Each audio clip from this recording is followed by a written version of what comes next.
aujourd'hui, c'est quoi qui se passe? Yo, honnêtement, on est à Abidjan, Rum Festival Jeez. de Abidjan. On a été invité, excusez-moi, Rum Festival de Montréal, Yo Rum Fest. So, ils pensaient même pas qu'on allait venir pour de vrai. Feel me? Ils avaient des doutes. But we made it happen. Boss That's move. what we do. Boss move. Puis là, depuis tout à l'heure, on fait des connexions pour the city, pour le festival, pour vous les aficionados. So, Yo Rum Fest, that's what's up. C'est déjà, check ce qui se passe ici. Check les rums. Shout out, c'est déjà, on n'a pas le choix de rap. Yo, Dans mon cours. Jeez. Oh, il y a un Bookman. Hey, man, j'ai déjà vu ça, je suis pas un fan. Vérifier que tout est carré ici, peut-être mettre les sacs. Moi, les...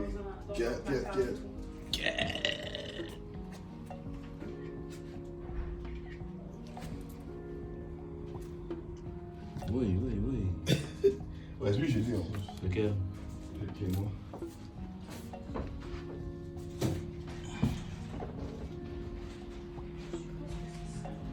Bon, mais on va dormir dans cette chambre, hein. En bonne compagnie. Ah, avec les ouais, robes. ouais. Ah, c'est ça.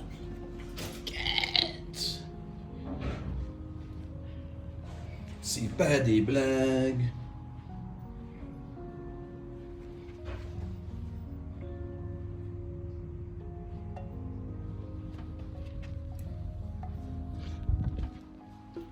C'est pas des blagues. Encore. Au badge. Parfait, merci. Puis, je sais qu'ils s'abonnaient avec des magazines, des choses comme Oui, ça. les magazines sont en bas par contre à la boutique. Ok. Vous avez le magazine, les verres signés Maison du Rhum et le Shout salon out, du Gavin, Rhum. what up? En bas. We here.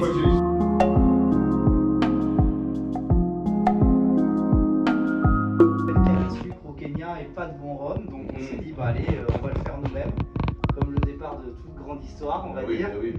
Et puis voilà, donc vraiment l'inspiration de la côte Swahili, l'ancienne côte de Zanguebar qui partait de la Corne de l'Afrique actuelle, donc de la Somalie, jusqu'au sud du Mozambique, ça s'appelle la côte de Zanguebar, avec ses bateaux traditionnels, donc c'est le logo, on a choisi de faire ça comme logo, le dos. Donc l'idée c'est vraiment de caboter tout autour de l'océan Indien et de faire à chaque fois tout ce que borde l'océan Indien, une cuvée spéciale qui portera le nom de Bahari. Donc on veut faire une édition la Isla des Mozambique, on veut faire une édition Zanzibar, on a déjà fait un 12 ans d'âge brut de fût de Maurice, qu'on n'a malheureusement pas ici parce qu'on le produit la semaine prochaine.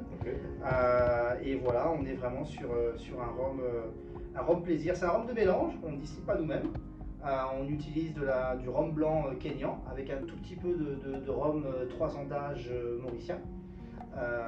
Et il n'y a pas d'ajout, pas de conservateur, pas d'arôme artificiel.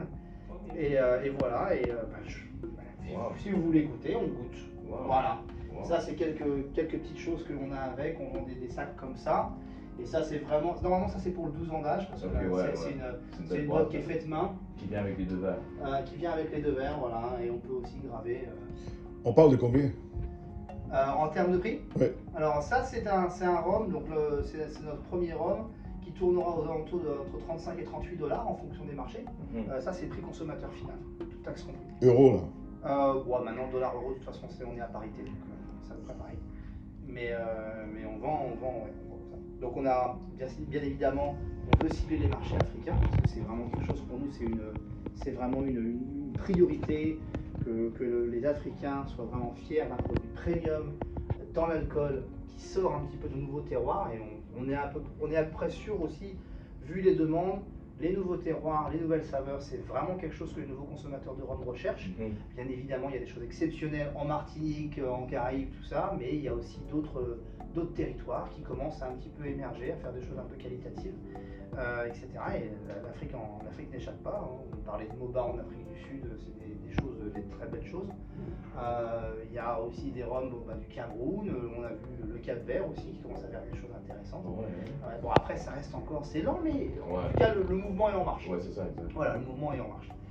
Et voilà, donc on est très fiers de ça et de le présenter à Abidjan en festival. Voilà.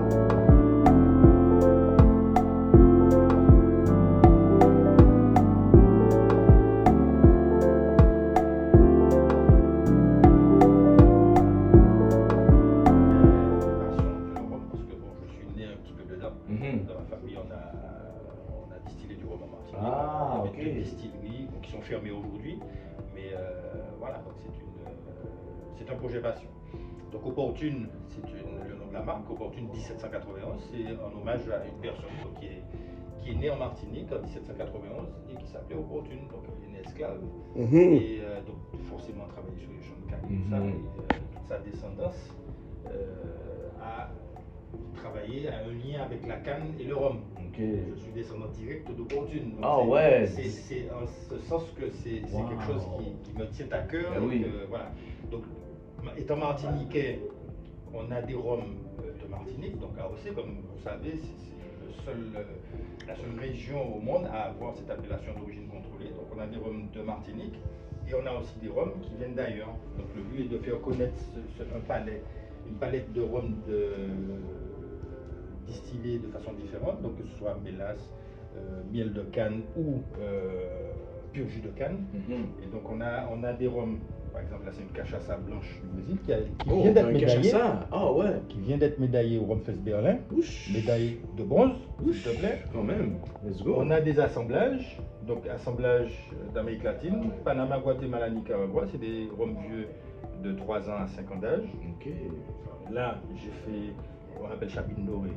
C'est un mélange de rhum agricole Martinique avec un rhum vieux de Barbade, de chez Foursquare. Donc ça c'est une explosion d'arômes et de saveurs aussi bien au nez qu'en bouche. C'est nos best-sellers, les deux blends là. On a les rhums vieux de Guatemala, Panama, donc c'est des 3 ans d'âge, qui ne sont pas sucrés du tout, hein. C'est que des rhums purs. Hein. Donc pas d'ajout de sucre, pas d'ajout de caramel, rien de ce genre-là. Et puis Martinique, comme vous connaissez la Martinique, donc pour le petit punch, c'est le fameux rhum blanc à 50%. 50%, hein. On a un élevé sous bois, donc lambré, 18 mois en foudre de chêne. Et puis on a un VSOP et un AXO, donc qui sont vieillis en fût de chêne, 4 ans et 6 ans d'âge. Ok.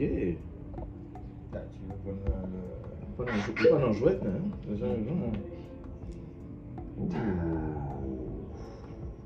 Ok. Végétal. Ça, c'est la claque du matin, ça. C'est ça. Ah oui. Ça me rappelle, là, quand j'étais là-bas en 2016. Nice. On commence. Parce qu'il y a l'AOC en Martinique, donc qui protège les rhums agricoles de Martinique. Le mélange, l'assemblage que j'ai fait de la nouvelle cuvée qui s'appelle Chabine Dorée, c'est un assemblage de rhum agricole de Martinique avec un rhum vieux de Barbade. On n'est pas autorisé à utiliser le mot Martinique sur notre étiquette parce que dès que tu as une bouteille de rhum, et si sur une partie d'étiquette, que ce soit de face ou de dos, il y a marqué Martinique, il faut que le rhum qui soit dedans soit de Martinique, produit selon l'AOC et mis en bouteille en Martinique. Sinon, dès que ça quitte le territoire, tu perds l'appellation d'autorisation d'avoir Martinique sur ton rhum. Voilà. Wow. Un scoop. Aficionados. Rum aficionados. Le rhum agricole de Martinique, tu sais que quand on le fait vieillir, c'est le rhum blanc, tu le mets en fût. Donc le côté de l'échange, le processus de vieillissement avec l'échange d'oxygène entre le bois et l'air à l'extérieur fait qu'on perd un peu ces arômes, l'arôme floral de canne fraîche et tout ça au fur et à mesure du vieillissement. Et le bois, tout le travail du bois et du vieillissement prend le dessus sur ces arômes. Donc on les perd quelque part. Donc ce que j'ai essayé de faire, c'est d'avoir un rhum, donc un rhum assemblé avec toutes les caractéristiques aromatiques du rhum agricole de Martinique et puis le côté vieux, donc le boisé du rhum vieux de Barbade. Donc c'est pour ça qu'on a sorti la cuvée Chabine Dorée qui est ici et qui sort à 63 degrés. Au nez, Saisi 63. rien qu'au nez déjà, tu en as plein les narines. Et après, quand tu goûtes, donc tu verras tout de suite, au début de bouche, tu vas percevoir certains arômes. Et puis enfin aussi, tu auras d'autres arômes qui sortiront. Donc, voilà. Je te sers ton. C'est ça, let's go. Yeah. Yo, belle bagaille. Bon bagaille. Panidomi. I need Bon, On va déguster. so, rum aficionados. Yes. Chabine dorée.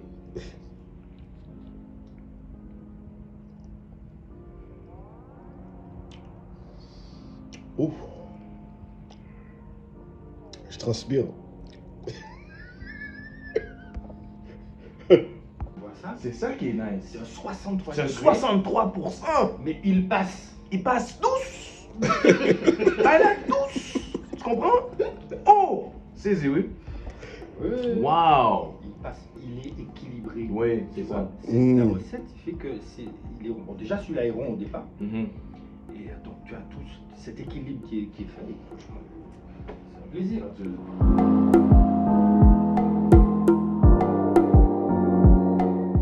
Pas bambou. Non, même pas. Le bambou est très sucré. C'est ça. Parce que, non, mais il fait de banane. C'est vrai.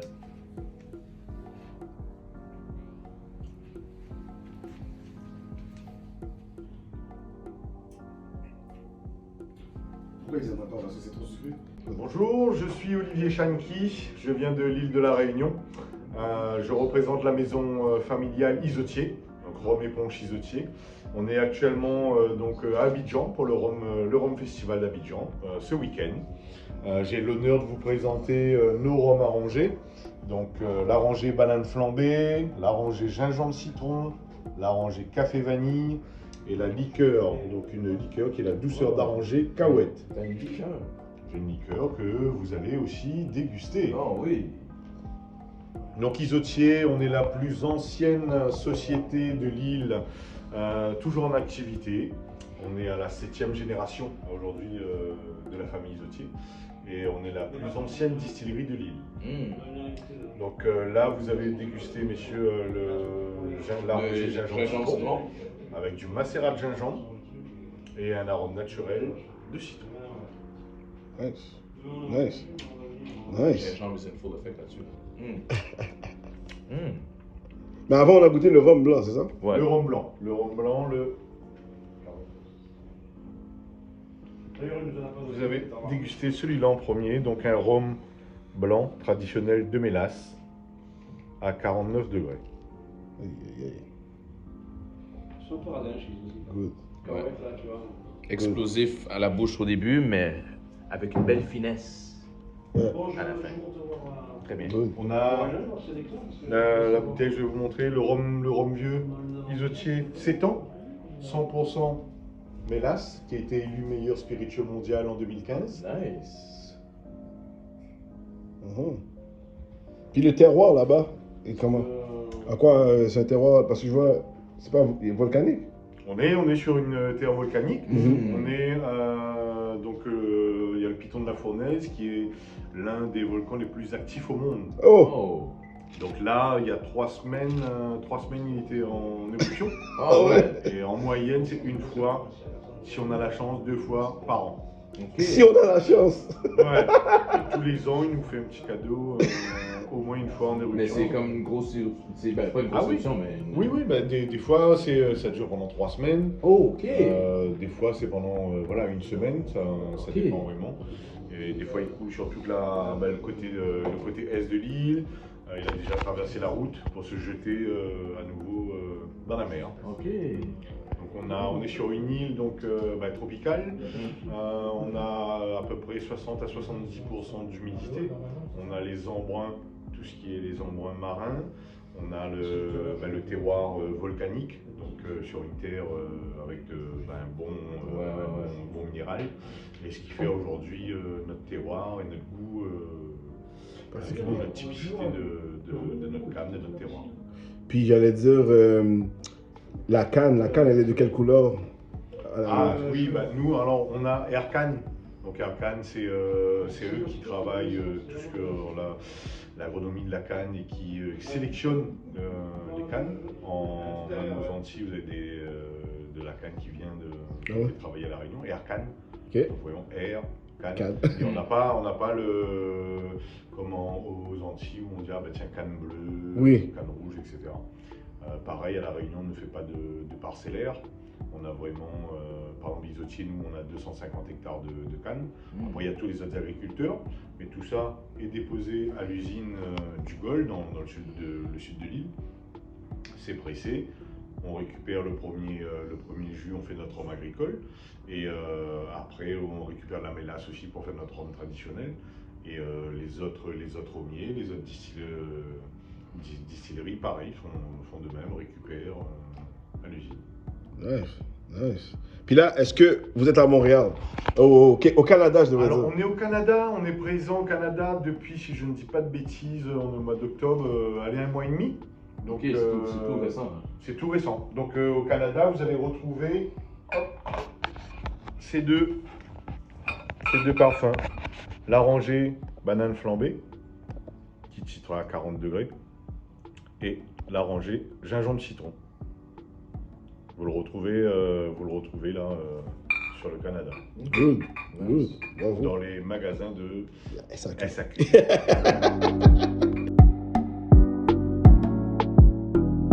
Juste faire un petit. Et moi aussi, je vous prends en photo. Hein? Ouais. Je peux vous prendre une photo avec chacun une Bah bouteille? oui, Ben oui, normal. tout le monde fait ça là, c'est ça le but. Parce que nous, on va te filmer Yes. afin de nous parler. Et pour que tu expliques. Yes. Yes. À la maison Ferroni, maison marseillaise. Bon, il n'y a pas de cigales, hein, si je peux les faire. Et donc, vous êtes à la maison Ferroni, fondée par Guillaume Ferroni, qui est une personne qui a pas mal de cordes à son arc. Hein. C'est un entrepreneur, c'est aussi un amoureux du bar. Et c'est comme ça aussi qu'on s'est rencontrés, qui m'a formé. Moi, je suis Luc, j'ai plusieurs bars où on est associés, où il m'a légué la gérance de ces bars. Et donc, le côté bar, c'est aussi le côté histoire du bar. C'est-à-dire que lorsque vous ouvrez un manuel de bar, il y a pas mal de recettes, comment faire un sirop, comment faire une liqueur, comment ouvrir un bar, quel outillage il faut. Et donc ce côté-là l'a vraiment fasciné, il s'est dit pourquoi pas avoir ses propres spiritueux derrière un bar. Donc il a commencé par une liqueur de gingembre, après du pastis, du rhum, beaucoup de rhum. Voilà, et pas mal d'autres spiritueux, les spiritueux disparus, où il y a d'autres recettes, voilà, pas mal de belles choses. Le rhum Ferroni aussi, il y a aussi un côté historique et un style marseillais. Okay. Ça, il a recherché. Donc, fin 19e siècle, Marseille était plus consommateur de rhum que de pastis. Oh ouais. Donc, Ok. il y a eu le phylloxéra, c'est-à-dire une puce qui a ravagé les vignes, et donc il n'y avait plus de vin. La plupart des Français se sont tournés vers l'absinthe. Les Marseillais, c'était vers le rhum. Donc, il y a un style marseillais. Le style marseillais, ça va être des rhums. Il n'y a pas de canne à sucre à Marseille, hein, Ouais. mais il y a beaucoup de rhums qui transitaient sur le port.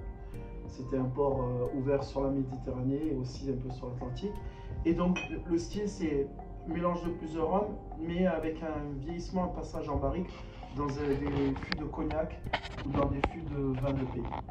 Donc ça, c'est un peu le style qu'on a voulu refaire revivre. Et donc le ambré, qui est un rhum qui a 18 mois, 12 mois en fût de cognac et 6 mois en fût de vin doux naturel, qui est le Rasto. Voilà, il y a un peu la patte du style marseillais. Vous avez la belle image de Marseille, historique avec les fûts. Et donc ça va être vraiment un rhum très très rond, très très facile à boire. Et vous avez 3 provenances, Trinidad, Guyana et Maurice. Ok. Ça, c'est comme le rhum le plus accessible. C'est ça, voilà, c'est vraiment l'iconique, c'est celui qui est un peu la tête, le fer de lance de, Ok. de La tête d'affiche, quoi. Exactement. C'est l'incontournable. So I guess we're gonna drink. Gonna drink a little something. Bonne dégustation, messieurs. Donc, il est à 40 degrés. Voilà. Très bonne dégustation. Très bon aussi en cocktail. comme je disais, on est dans le milieu du bar, donc Ouais. on a aussi réfléchi à ce que certains de nos produits soient très bons en cocktail, et celui-ci passe très bien. Old Fashion, très bien. Ouais. Mai Tai aussi, où on Oh. mélange les deux rhums, on va basculer sur le blanc. Où vous allez Ouais, il avoir- rentre bien, il est pas trop il est agressif. pas très agressif, il est à 40 degrés, donc voilà, hein, c'est pas... On va goûter beaucoup plus costaud, mais voilà, il est très bien fait, il est bon, Une petite finesse quand même à la fin, là, C'est comme ça. ça. Ouais, c'est le resto qui donne ce côté fruité ouais. assez sympathique. Ok. Nice. Donc, toujours la notion d'histoire. Hein. Mhm. Nous, vraiment, on essaye de faire des choses avec l'histoire. Là, vous allez avoir des rhums blancs de dégustation assez sympas. C'est les Dame Jeanne. Dame Jeanne, c'est ce récipient qui est là, qui permet bien sûr de garder un spiritueux, c'est un contenant, et ça permet aussi d'oxygéner un spiritueux. Ce qu'on fait beaucoup dans l'est de la France, ce sont des spiritueux d'eau de vie, de fruits, Mirabelle, Quetch, et ainsi de suite. Et ça marche très bien en rhum. Donc on laisse un jus dedans, on laisse oxygéner, ça permet d'avoir des échanges, de faire partir quelques éléments indésirables, voilà, forts pour l'arrondir. Et donc c'est un rhum où, comme vous pouvez voir, il y a plusieurs choses. 57 degrés, c'est le degré alcoolique de la Royal Navy, c'est-à-dire qu'à l'époque, quand ils négociaient, il fallait savoir que les plus grands clients, les plus grands consommateurs de rhum, c'était la British Navy, ils avaient le droit à une tot par semaine. Et pour pouvoir continuer à se défendre, il fallait que le rhum ait plus de 57 degrés. Ah ouais? Si le rhum tombait sur la poudre à canon, il pouvait toujours s'enflammer. Wow. Ok. Si ça s'enflammait pas, c'est qu'il pouvait plus se défendre. Ok. Et donc du coup, il regardait si vraiment le rhum était au-dessus de 57 ou pas. Donc du coup, 57 degrés, tous nos rhums sont sur le même pied d'égalité. Vous allez avoir une étiquette aussi qui va vous dire la provenance. Donc on essaie de trouver vraiment des distilleries assez mythiques. On a le Jamaïque au Rossi Park, on a la Guadeloupe, ça va être chez Longto, on a Maurice Chamarel, voilà, Réunion, on a Savannah, Afrique du Sud, Moba, et ainsi de suite. Donc vraiment, voilà les grandes distilleries. Vous allez aussi avoir le type de distillation, donc là c'est Colonne Créole, hein, ce qui fait dans les Antilles françaises. Vous allez avoir aussi le type pur jus, agricole, et la variété de canne qu'on peut préciser. Donc celui-ci, ça va être vraiment un curseur assez, avec des goûts assez briochés, beurrés. Ah ouais. Voilà, c'est un vrai rhum à typon, je crois.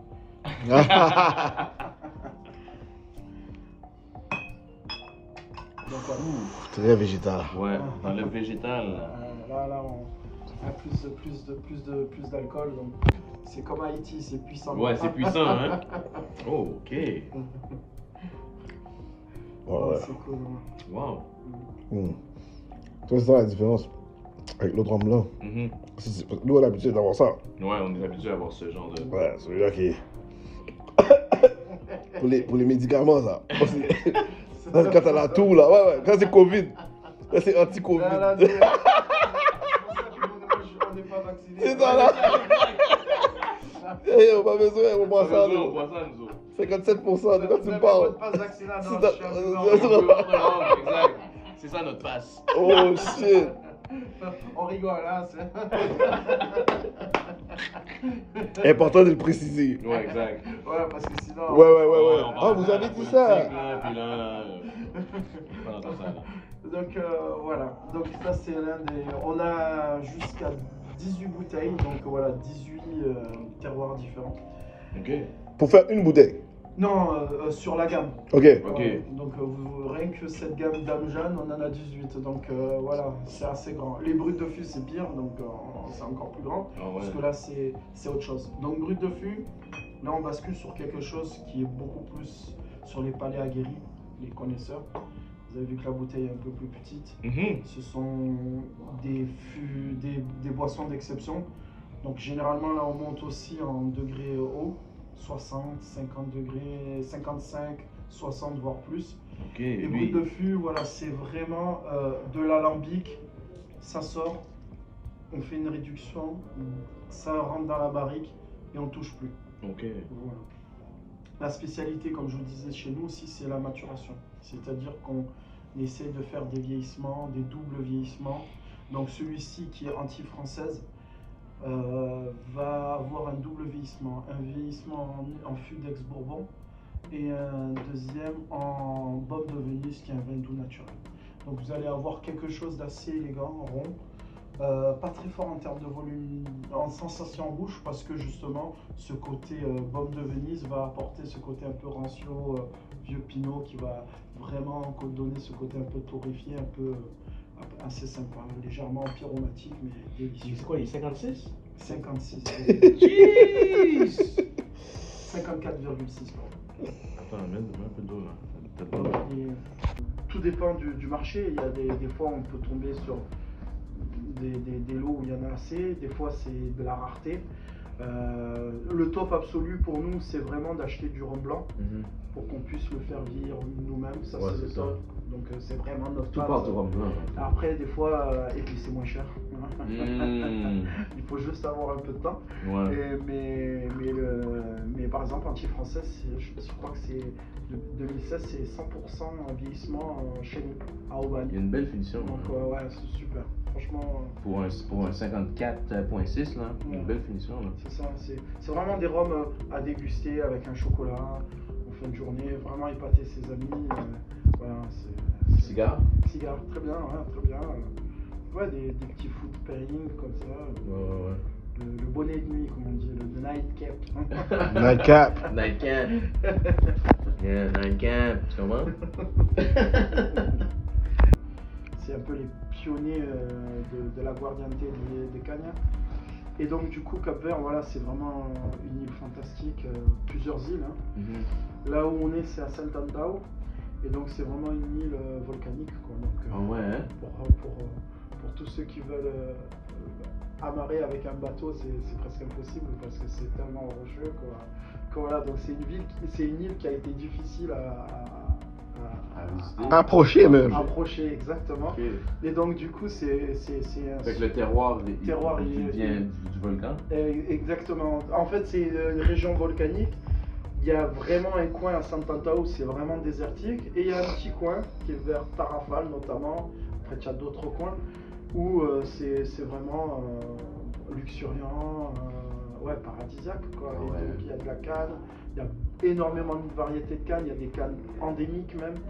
Et donc, du coup, c'est vraiment des choses, un spiritueux exceptionnel. Là-bas, on appelle les distilleries les trapiches. Et donc, c'est le mélange de deux jus.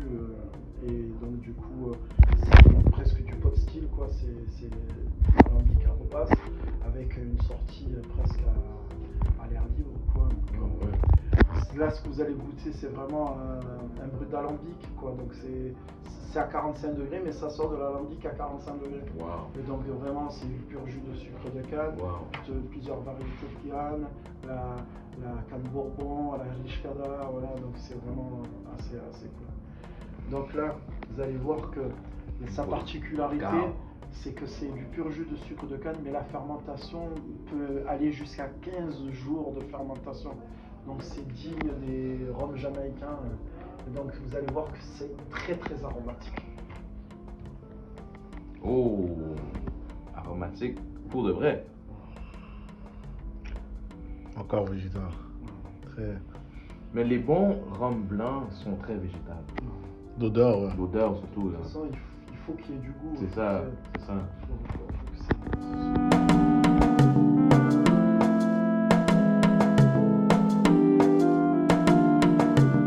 Ben en fait voilà, donc moi je suis Francis, en fait je suis Captain Shrine, en fait c'est mon nom de com. Parce que on a fait la maison du rhum à Abidjan et en fait la boutique s'appelle normalement Captain Shrine. Mais comme Captain Shrine, les francophones ont du mal à lire Captain Shrine, j'ai dit non, il faut leur faire un nom qui soit un peu plus simple. Et la maison du rhum Abidjan, c'est très bien. Et donc la maison du rhum Abidjan propose tous les rhums de la planète en 7 jours en Côte d'Ivoire. Ce qui est impossible. On existe depuis 1 an et aujourd'hui, on propose 300 rhums différents, 300 marques de rhums différents. Et quand vous allez dans les centres commerciaux en Côte d'Ivoire ou dans n'importe quel pays francophone en Afrique, vous avez quoi, 10, 15 marques différentes. Mais nous, on propose 300, donc c'est énorme. Et puis, donc, on a fait la maison du rhum, et puis on a dit, bon, on avait déjà prévu qu'on devait faire un salon du rhum. Et donc, on a fait le salon du rhum. Alors qu'on pensait que c'était impossible, on a fait un salon du rhum complètement inédit. C'est vraiment un truc qui n'existe nulle part ailleurs. Un salon qui rassemble tous les autres salons qu'il y a dans la planète. Où on a fait des visites dans des stands qui sont dans des chambres d'hôtel, mais aussi avec des rencontres professionnelles, avec une boutique éphémère, avec des dégustations de rhum, de cigares, de chocolat, avec une soirée où on va consommer du rhum et fumer des cigares. Un truc complètement inédit, quoi. Et c'est ça, Abidjan Rhum Festival. Et c'est la première édition. Et donc, dans un pays qui ne consomme pas du rhum nous-mêmes. Donc, voilà. C'est le début d'une belle histoire, quoi. Merci beaucoup à vous d'être venus chez nous. Vous avez traversé quand même la moitié de la planète, quoi, pour venir depuis Montréal pour venir à Abidjan. Donc, merci beaucoup. En fait, là, on a Ryoma. Ryoma. Vous n'avez pas Ryoma au Japon? Non. Ryoma, en fait, donc c'est du rhum japonais. C'est vraiment très rare parce qu'on a souvent des ruptures dans les stocks. Okay. Donc c'est un rhum japonais ils ont une vraie canne à sucre au Japon. Ah ouais? Ouais, ils ont une vraie canne à sucre qui ne pousse que chez eux au Japon. Mais elle n'est pas pareille comme les autres cannes à Elle n'est sucre. pas comme une canne à sucre la même canne à sucre ne peut pas pousser aux Antilles, par exemple. Oh, ok. Donc elle vit dans une sorte de microclimat au Japon. Et cette canne à sucre là, c'est ceux qu'ils ont pris pour faire le Ryoma. Ok. D'accord? Donc c'est extrêmement rare. Avec de l'eau de source qui est complètement japonaise. Tout est complètement japonais. Et en fait, quand on boit le Ryoma, c'est une grosse surprise. C'est de la canne, mais c'est japonais en fait. Et parce que le rhum, en fait, c'est simple. C'est comme s'il y avait le terroir de l'homme qui se retrouve dans le rhum. C'est ta façon d'être qui se retrouve dans le rhum. C'est pour ça que quand tu vas prendre un rhum irlandais, tu as le côté irlandais très whisky. Quand tu vas prendre un rhum danois, parce qu'on a un rhum danois, tu sens le Danemark, comment il fonctionne et tout ça. Okay. Quand tu prends un rhum allemand, tu goûtes ça, tu connais. Et quand tu prends le rhum sud-africain, par exemple, tu n'es pas surpris, tu sais que ça, c'est l'Afrique du Sud. Parce que tout se retrouve dans la personnalité du truc. Et ça en fait, ça c'est vraiment... En fait, on a des ruptures l'année dernière, par exemple, il n'y avait plus de Ryoma sur Terre, sauf au Japon. Normal. Ouais. Donc c'était compliqué. Et ils ont même changé un peu la recette. Donc c'est un rhum qui est à 40 degrés. Ok. Désolé, je ne goûte pas avec vous parce que je fais que boire. C'est correct. Je fais que boire. C'est vraiment très beau, quoi. Vieilli 7 ans. C'est vraiment rare en fait comme bouteille. L'odeur est excellente. Ça rentre pas trop agressif dans les narines.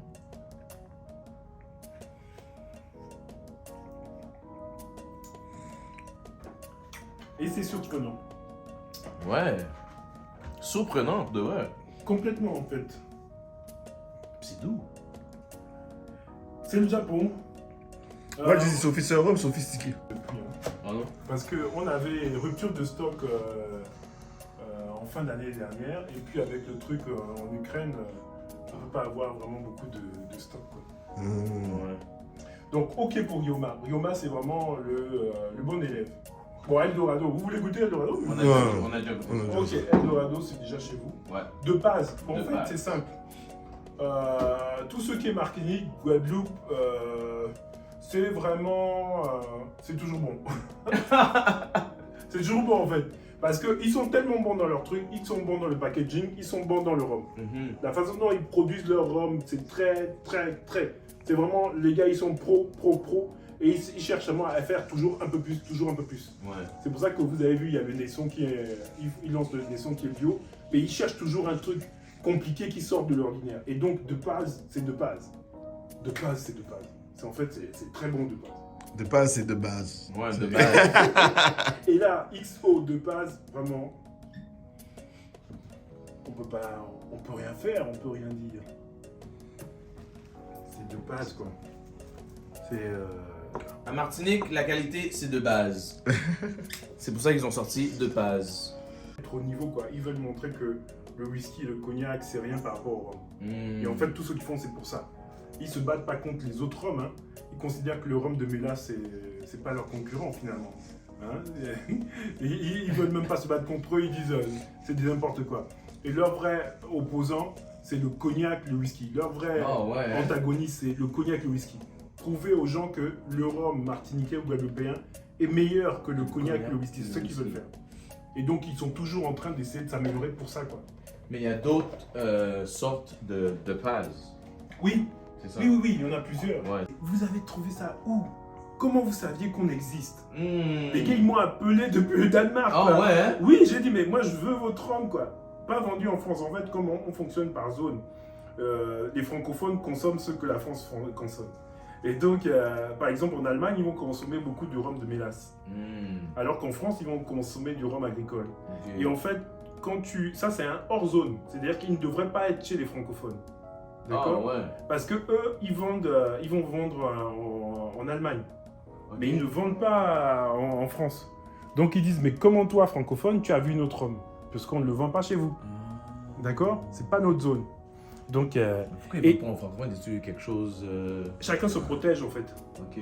La France ne veut que ses propres hommes. Ouais, ok, ouais. D'accord? Sauf les super comme Diplomatico, où elle dit ok, j'accepte parce que tout le monde aime ça. Ouais. Mais sinon, elle dit je veux que Propre chacun homme. se bat pour son pays en fait. D'accord? Et comme l'Allemagne n'a pas de pays, de rhum, donc elle est ouverte à tous les rhums du monde. Mm. Et donc elle est ouverte à tous les rhums de mélasse. Et donc, c'est un gros marché, donc le Danemark peut vendre ça au Danemark en Allemagne facilement. D'accord? Donc ça se boit frais, ça se conserve frais. Et le premier niveau de Age parce que en fait quand tu montes en gamme, c'est franchement excellent. Il n'est pas considéré comme un rhum en France, parce qu'ils vont le considérer comme une liqueur de rhum. D'accord? Il combien de... En fait, c'est parce que il y a des ajouts, etc. Donc en France, ils disent non, c'est pas du rhum. Ah ouais. Ok. Donc, mais c'est travaillé à la danoise, quoi. C'est travaillé à la danoise. Donc, ça, c'est vraiment. C'est eux qui proposaient des spiritueux pour. Il y a un peu d'eau dehors. C'est eux qui étaient les fournisseurs de la marine royale danoise. Et... Donc, c'est un truc qui date de 200 ans, quoi. Facile. Quand même, hein? C'est un pharmacien qui a fait ça. Ils étaient dans des îles danoises ou néerlandaises, un truc comme ça. Donc, ça aussi, XO. Ouh, beaucoup d'arômes là-dessus, là. Yo, pêche? Pêche? Ouais. Ouh.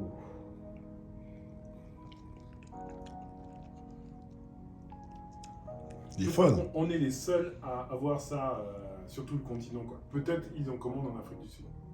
Mais en fait. Mais il est fun, lui. peut-être. C'est fun, il est amusant. Il y a un petit côté liquoreux. C'est ça? Oui, complètement. Oui. Ça va dans le Madeira. Attention, Madère, ça c'est le super. C'est le super, c'est du rhum agricole. D'accord? C'est bon, c'est bon. Mais là, je t'ai mis la dose Oui, royale. Amical, la dose amicale. Donc ça, c'est le super. Et en fait, Oh. chaque fois qu'on le boit, L'odeur, l'odeur. chaque fois qu'on le boit, on fait une grimace. Et ça, c'est marrant, quoi. C'est incroyable. Ah ouais? Ah ouais, parce que c'est quoi? un truc d'homme. Yo, on dirait qu'il y a du brûlé. Ouais, On sent du brûlé, quelque chose. Voilà, c'est ça. C'est quoi ça? C'est un truc d'homme. C'est un truc, on blague pas. Attention, hein, 62 degrés. Hein. Oh! C'est du brûlé, ça. Wouh! C'est du brûlé. Chaque fois qu'on fait la grimace, on voit ça, tu fais la grimace. Oh! C'est violent. C'est violent. 62, hein? 61.2. Yo, C'est violent. Sergio, that's for you. Go get that. Go get that. Yo, 61.2%. God damn! C'est pas pour les faux, ça. C'est pas pour les faux, mon gars. Non, Wow! Non, ça c'est du lourd. C'est du lourd, C'est ça. du lourd. Tu respectes la bouteille. Tu respectes. à consommer avec modération. Ah, sérieux? Wow. Ça, c'est un gars qui veut se tuer, ça. C'est bon que notre chambre est dans l'hôtel, tu vois. On a réussi à marcher. Non, ça, c'est Aucun moyen de transport. Notre transport, c'est des pieds. On peut se perdre un peu, mais on va se retrouver. Oui, ça, c'est Tous les chemins mènent à Rome. Sauf si tu bois du rhum en Mène à chemin. Waouh. Oh. Ça, c'est pour les tontons, ça. Ça, c'est les soirées de domino, cigares. Oh. Ouais, c'est pas pour n'importe qui, ça. C'est chaud, ça. Non, c'est chaud. Ça, c'est Madère. Et il commence à donner des joueurs. là. Y a-tu d'autres sortes de Au Résino? vieillissement de Résino? Parce que le joueur, lui, c'est le 3 ans. Il y en a-tu des plus vieux? Ouais, en fait, ils ont des plus légers. Hein. Ouais, c'est Ça, ça. c'est brut de fût. Ils ont des plus légers qui sont complètement. Mais là, ils t'ont mis le truc, boum. Ouais. Et là, en fait, il faut voir la bouteille, plutôt la boutique éphémère. Parce qu'on a des bouteilles incroyables. Ah ouais? Non, je te jure, des bouteilles incroyables. C'est un vrai trésor, quoi. On a des bouteilles comme celle-là. On a un qui vient de.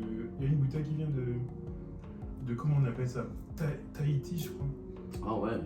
Du rhum polynésien et tout. Oh! Wow. Moi, je regarde ça, je n'ai même pas ouvert, quoi. Tu vois, c'est comme ça, je peux pas ouvrir, on n'a qu'une seule. Ok. On n'a qu'une seule. Les gars, ils m'ont dit, mais je peux pas te livrer en Afrique, c'est tellement loin. Et on a tellement peu de quantité, notre petite quantité, ça va qu'en France. C'est juste les Français. Donc, désolé, je peux pas t'en envoyer, quoi. Wow.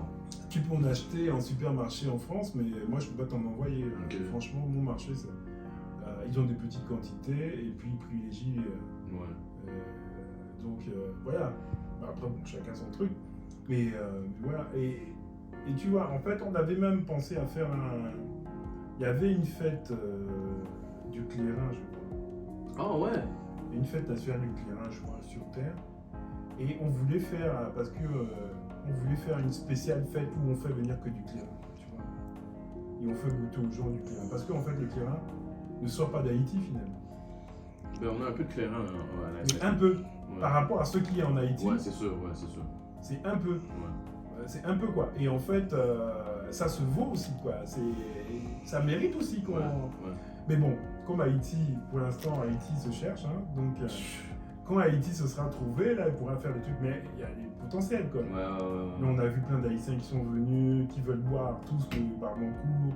Je dis, mais on n'a qu'une seule bouteille, on peut pas. Ouais. Et ils veulent acheter. J'ai dit, non, bon, vous pouvez commander le Barbancourt.